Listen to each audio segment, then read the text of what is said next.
Hay and I came down in this part of the world about 12 years ago to talk with a bunch of local people about the hydrology here and the ebb and flow of the Illinois River and the impact that that had on the adjacent real estate, the impact that the bluff areas because of the silt, sediment, and nutrients that flow off the bluff had on the area, and to get some first-hand input from local people. And one of the big problems that we discussed was the huge amount of sediment that was being deposited in the Illinois River from Snatchline Creek and Bureau Creek and Crow Creek and the whole district. We didn't have any easy answers to that, but we learned a lot in the process, and we're still fussing with some solutions. Just as the meeting broke up, one of the persons in the crowd said, what you guys ought to do is restore the Hennepin Drainage and Levee District to what it used to be in the early days before the levee and before farming and before the pumping dried out all that real estate. And holy smokes, 2,600 acres, we had absolutely no idea how to do a project like that from a financing perspective. And there were 9 landowners. Oh my gosh, dealing with 9, dealing with 1 landowner can be a chore. Dealing with 9 has got to be a kind of a challenge that be a little more than we can handle. And so, more or less wrote the whole idea off as being impractical, but by chance, I happened to be looking at a plat book a week or 3 later, and there was a landowner named Velde Watson, 2 families related. And I knew a guy named Carl Velde most of my life in Chicago, and so I called Carl up and said, you have any interest in a piece of property in this part of the world, farm property in a levee district, Hennepin Drainage and Levee District? No, I said, it's my uncle, and Jim Velde. Jim's 92 or 3 years old, and but John Watson lives in Pekin, and you ought to call John Watson up. So I called John Watson up. Now, there's John Watson over there, Junior. And met 2 of the nicest people you'd ever want to meet, John and Kitty Watson. And so we discussed it, and I said, you must know a lot of the other landowners. Oh, yeah. And Charlie Turgerson, well, who's he? Well, he lives up in St. Charles. He's 98. Well, you get the impression that this crowd is, a little bit further along in years than the average bear. And that happened to be true of a number of other landowners. So I started calling them up and meeting with them. And more often than not, they said, it's time for us to get this out of our estate and do some planning and so forth. Are you guys interested in buying it? And in a brash sort of way, I said, yeah, we'd be interested in buying it, having no idea how in the world we do it.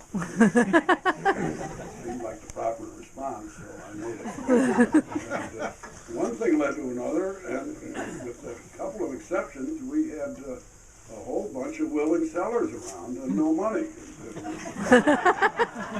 So it began to look a little stupid. I want to go through life looking stupid, so we can figure this out. And at that point, we started looking at the state and federal programs that existed at the time. And the Conservation Reserve Enhancement Program was around, and the E in that program, enhancement, was a 30% improvement over the financial commitment that the federal government, the U.S. Department of Agriculture, had been making under the old CREP program. Well, that started to look pretty good to us. And the other was a state easement, or a perpetual easement that the new owners would grant to the state. There was an upfront payment that was considerable. So when we put a pencil to the whole drill and started working with the village of Hennepin to authorize tax-exempt municipal bond financing, this thing came out so it worked. Holy smokes, now we got something that's going to work. We've got landowners that are willing to sell it, and we better figure out now what the next thing we're going to do is how are we going to get a shovel in the ground and turn this thing from a corn and bean field into what you see today. So a number of people helped us. The state, Dan Salee is here today. from the Department of Natural Resources, or what's left of the Department of Natural Resources. But at any rate, Dan and others have helped us over the years. The mayor, who's not here today, Kevin Coleman, he's up in Minnesota fishing when he should be out here. But next year he'll be fishing here. Certainly pitched in, and here we are today with a project that has really worked from our perspective in terms of the plants and the animals, the wildlife in general.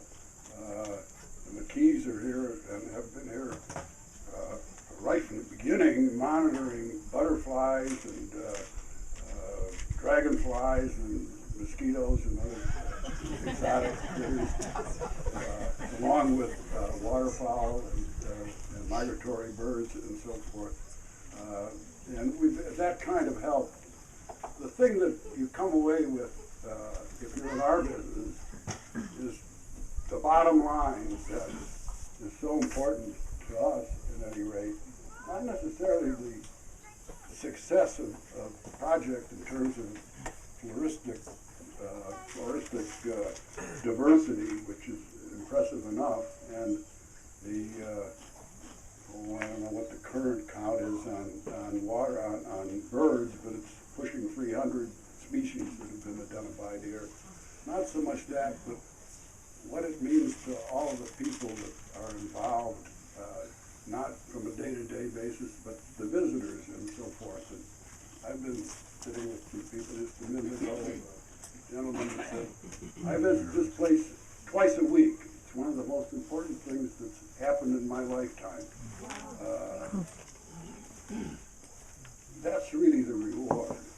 And it's so nice to have all of you here today help us share in that reward after 10 years of I think what we are proud to say is a success. So thanks very much.